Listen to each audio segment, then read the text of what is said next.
이토록 작고 아름다운 상, 안내문, 이해, 사담, 슬럼프 시기의 시. 1. 현실이 시궁창. 나는 늘 날 닿으면 어쩌지 걱정이다. 나는 비누처럼 녹고 홀케이크 마냥 파먹힌다. 오늘은 늦도록 밝다. 뒤돌면 놀랍게도 어두울 것이다. 이상은 쓸쓸. 나의 맘은 그러나. 초딩, 유딩, 어린이집도 없던 시절 80년대 초로 돌아가도 그대로니까 놀랍거나 새삼스럽진 않다. 최근에 휴대폰 메모장에 적어놓은 글이다. 글의 요지는 난 지금 슬럼프를 겪고 있다. 혹은 괴롭다라는 거다. 요새 나는 글 쓰는 것뿐 아니라 생활에도 어려움을 겪고 있다. 의사 선생님은 내가 아주 어릴 때부터 멘탈의 문제를 갖고 있었을 거라고 한다. 그러니 새삼스러울 것도 없지만 문제가 유독 심해질 때가 있다. 바로 지금이 그때인지 글쓰기이든 업무적인 것이든 매사에 자신감이 떨어진 상태이다. 온도와 습도, 바이오리듬, 그때의 상황에 따라 시가 달라지듯 한 사람에게 나타나는 슬럼프도 때마다 얼굴이 다르다. 어쨌든 지금의 내가 겪고 있는 슬럼프는 만사가 안 되는 형태로 나타난다. 이런 시기에 내가 쓸 수 있는 글은 어떤 글일까? 그 질문에서부터 이 에세이가 시작된다.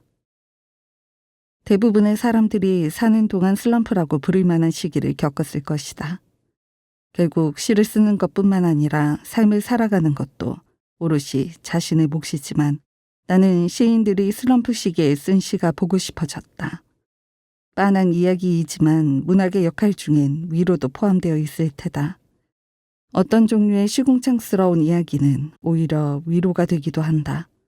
그래서 우리는 새드엔딩을 찾는 것이리라.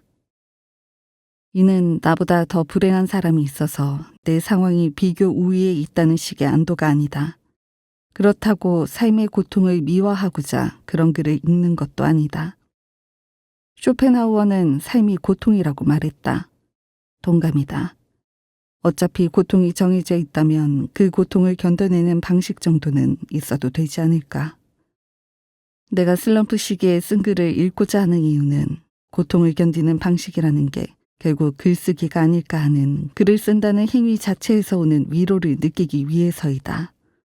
더불어 같은 일을 하고 있는 사람들에게서 일말의 동지애 같은 걸 찾고 싶었기 때문일 거다. 2. 자료의 취합. 이런 내용을 쓰고자 기획한 후 그에 걸맞은 시를 찾아야 했다. 그런데 슬럼프 시기에 썼다는 걸 시만 보고선 어떻게 알 수 있겠는가. 물론 낌새는 숨길 수 없지만 문학이 반드시 사실만을 다루진 않기 때문에 시의 내용이 시인의 실제 상황과 밀접하게 연관되어 있지 않을 수도 있다. 어떤 상상의 산물일 수도 있다. 그렇기 때문에 감히 슬럼프 시기에 썼다고 확정해서 다루기엔 아기무당을 자칭한 적도 있는 주제에 나는 배짱도 해안도 없다. 최근 2년 동안 발표된 모든 작가 노트를 뒤져보면 슬럼프 시인의 목록을 엑셀 파일로 만들 수 있을지 모르나 그건 연구의 영역일 터이다. 나는 주변의 동료들을 먼저 떠올렸고 그들이 모두 슬럼프를 겪어왔다는 가정하에 직접 기획에 대해 밝히고 자료를 받기로 했다. 일종의 취재 과정을 거쳤다. 처음 떠올린 시인들은 다 등단 초기에 같이 지낸 친구들이었다. 더불어 평소 좋은 작업을 하고 있다고 생각했던 후배도 생각났다. 그들에게 내가 이런 글쓰기를 기획했으니 당신들이 슬럼프 시기에 쓴 시를 달라고 요청했다. 고맙게도 그들의 시를 받아볼 수 있었다. 3. 읽기.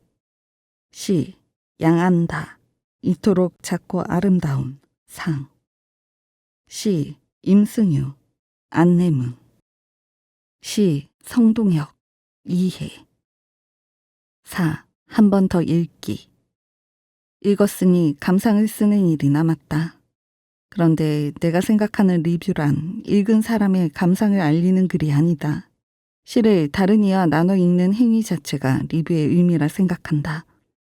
게다가 이 리뷰는 처음부터 결론을 제시하고 있다. 시인에게 부탁하여 슬럼프 시기에 쓴 시를 취합했다.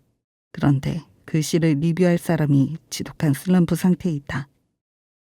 그래서 나는 친구들의 시에 내 감상을 덧붙이는 게 중언부언이 돼버릴까 고민이었다.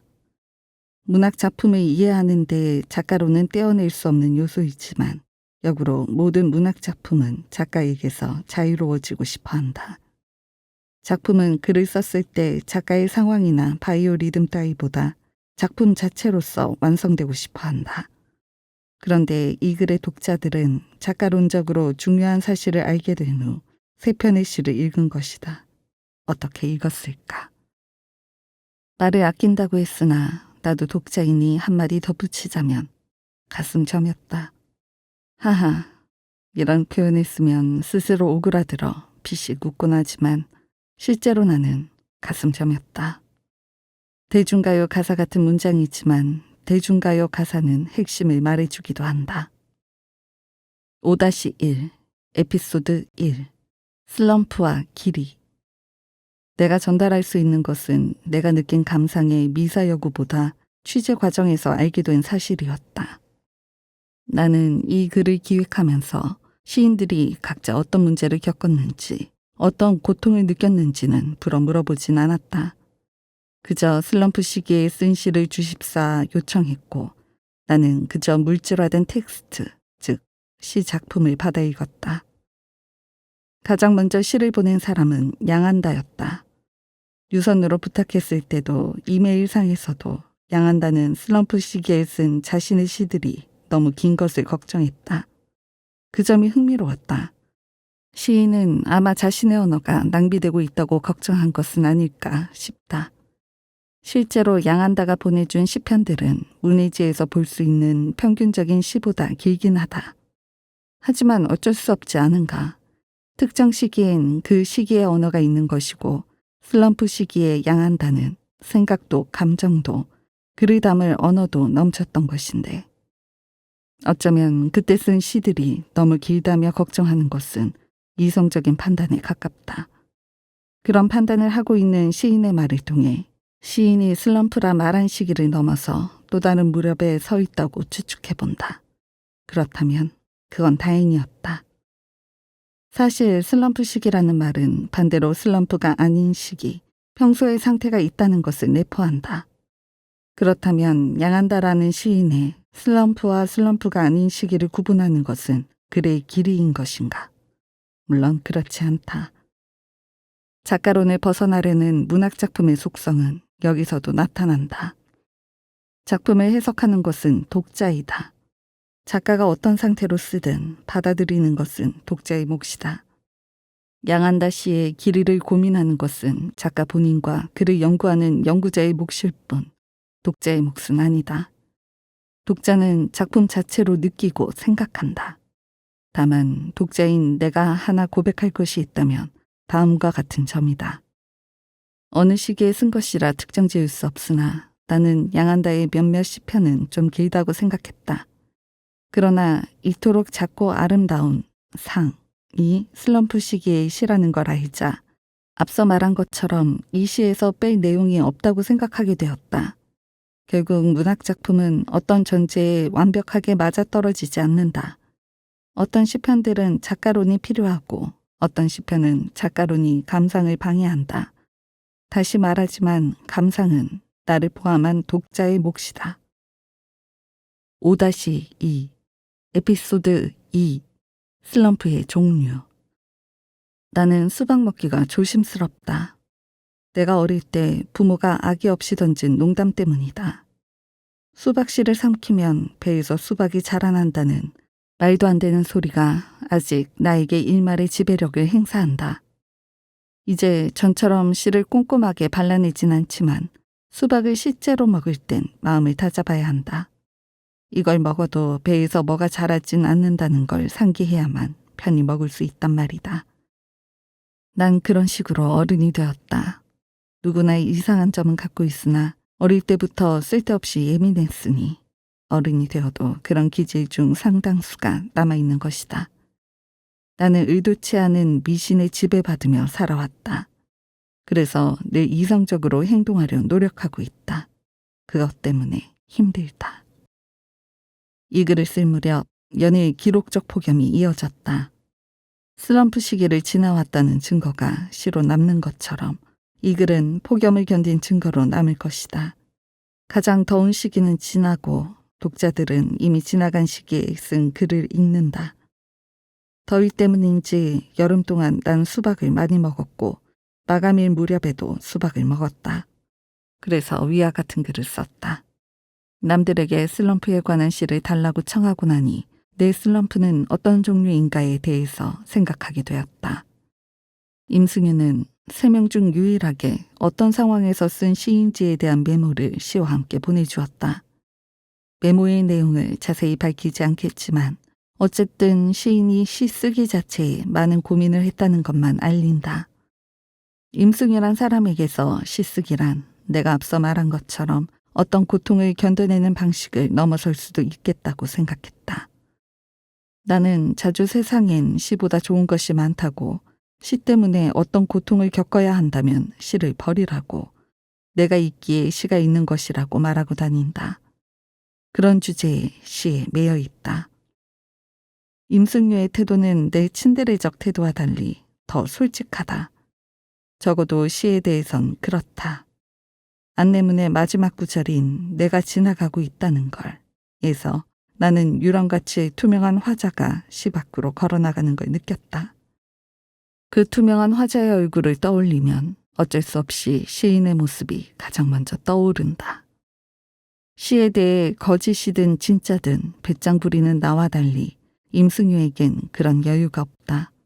시를 쓴다는 것은 그에게 무척 간절한 일이라는 걸 간략하고 단순한 그의 시작 노트에서 느꼈다. 3명의 시인이 보내준 시는 모두 다른 종류의 슬럼프를 담고 있으나 임승유의 시는 다른 2명의 것과 또 다른 결이었다.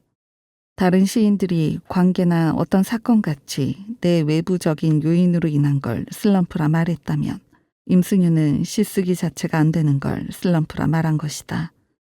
내가 수박 이야기를 꺼낸 이유는 내 슬럼프의 원인이 다른 시인의 것과 다르다는 것을 말하기 위함이었다. 우리는 모두 다른 슬럼프 시기를 보냈거나 보내고 있다.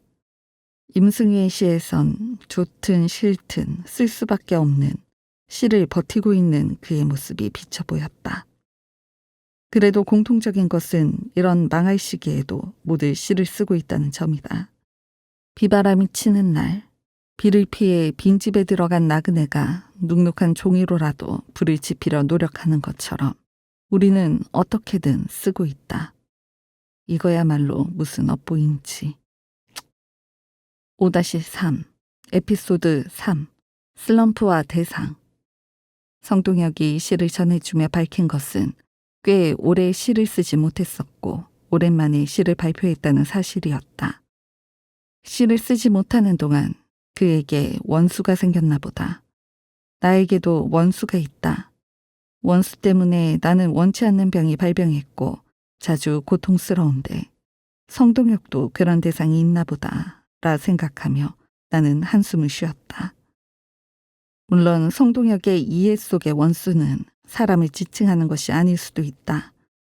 어쨌든 나에게 고통을 주는 대상에 대해서도 예술적으로 표현해야 하는 것이 예술가의 운명이다. 원수를 사랑하라는 말은 끝내 지켜질 수 없었다. 불경하지만 예수와 더불어 4대 성인 중 한 명인 석가모니쯤 되어야, 그러니까 내가 나란 존재를 넘어서 해탈쯤 해야 원수를 사랑하는 게 가능하지 않을까. 우리가 종교인이 아니라 시인인 까닭이 거기서 밝혀진다. 어떤 대상에 대해 말할 때 시인이라는 예술가는 그 대상에 대한 감정을 절제한다기보다 최대한 효과적으로 전달할 방법을 찾는다. 그 무수한 전달 방법 중에 담담한 절제의 방법도 포함되는 것이다. 성동혁의 시에선 원수와 묘라는 말이 반복된다. 그 2단어 사이에 생략된 말들과 단어가 내포하고 있는 부정적 의미를 통해 독자는 강렬한 감정을 전달받는다. 강하게 던져진 공이 반동으로 던진 사람에게 튕겨져 오듯 시인이 원수에게 갖는 감정이 시인에게 얼마나 큰 반동으로 되돌아가는지 독자인 나는 추체험한다. 독자는 시인의 작품을 독해할 자유를 갖고 있으면서도 시인의 강렬함이 흔들리는 대상이기도 하다. 시는 발화자인 시인에게서 독자인 나에게로 전해졌다. 오롯이 시인의 것이었던 자기 자신이 유일한 독자였던 미발표 시기를 지나 독자들에게 전해져 버린 것이다. 이 리뷰는 나란 대상을 통과해서 나온 어떤 감정의 덩어리이다. 시인의 고통을 내가 정수기 필터처럼 걸러냈는지 아니면 뭔가 더러운 것을 더 섞어버렸는지는 모르겠다. 아니면 한편으론 감정을 피터링했고 한편으론 오염시켰을지 모른다. 결국 세상은 수많은 나와 나, 대상과 대상 사이의 관계일 것이다. 그리하여 대상에 대해 강한 감정을 드러낸 시를 보며 우리는 시인의 감정에 깊게 관여한다. 그 순간 독자는 시인 혹은 화자를 대상으로 느끼지 않고 나 자신과 동일시하게 된다. 서두에서 말했던 문학작품이 주는 위로는 바로 그때 생겨난다. 슬럼프는 비단 작가들만 겪는 것이 아니다. 전부는 아닐지라도 대부분의 사람들은 한 번쯤 겪는 일이다.